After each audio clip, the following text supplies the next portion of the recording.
మనం చూస్తూ ఉంటున్నాం. తన కుమారుని తీసుకుని వెళ్తుంటే ఈ కుమారుడికి డౌట్ వచ్చిందంట.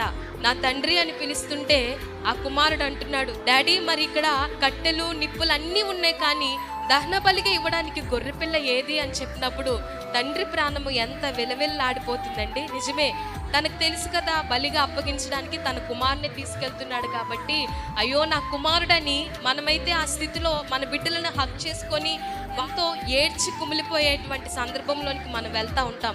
కానీ అబ్రహాము ఎంత విశ్వాసపరుడు, ఎంత నీతిమంతుడు, దేవుని యందు భయభక్తులు కలిగిన వాడంటే తను ప్రేమించేటువంటి ఒక్క కుమారుడు బైబిల్ గ్రంథం స్పష్టంగా తెలియపరుస్తుంది. అది కూడా 22వ అధ్యాయం 1వ వచనంలో, ఆ సంగతులు జరిగిన తర్వాత దేవుడు అబ్రహామును పరిశోధించును, ఎట్లనగా ఆయన అబ్రహామా అని పిలువగా అతడు చిత్తము ప్రభువా అనెను.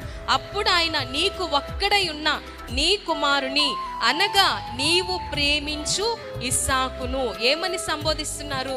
నీకు ఒక్కడై ఉన్న నీ కుమారుణ్ణి నీవు ప్రేమించు ఇస్సాకుని. అనగా ఈ తండ్రి ఏదో కట్టెలు పేర్చేసి నిప్పులు పేర్చేసి తన బిడ్డని దహన బలిగా ఇవ్వడానికి, ఒకవేళ తన బిడ్డ మీద ప్రేమ లేదా అంటే ప్రేమ లేక కాదు, ప్రేమ ఉన్నప్పటికీ కూడా తను చేసినటువంటి త్యాగాన్ని బట్టి ఆయన ప్రేమించే ఒకే ఒక్క కుమారుడు ఇస్సాకు అయినప్పటికీ కూడా దేవుడు అడిగాడు కాబట్టి, దేవుడు ఇమ్మన్నాడు కాబట్టి ఒక్క మాట కూడా వెనుతిరుగు మాట్లాడకుండా వెంటనే తన కుమారుని తీసుకొని దహన బలి, కట్టెలకు కావలసిన నిప్పులు మొత్తం కూడా తీసుకొని వెళ్తున్నాడట.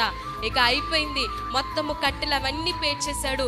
ఆ యొక్క చిన్న బిడ్డను కూడా, ఇస్సాకును కూడా ఆ దహన బలి మీద పొడుకోబెట్టి కత్తి పైకెత్తాడట.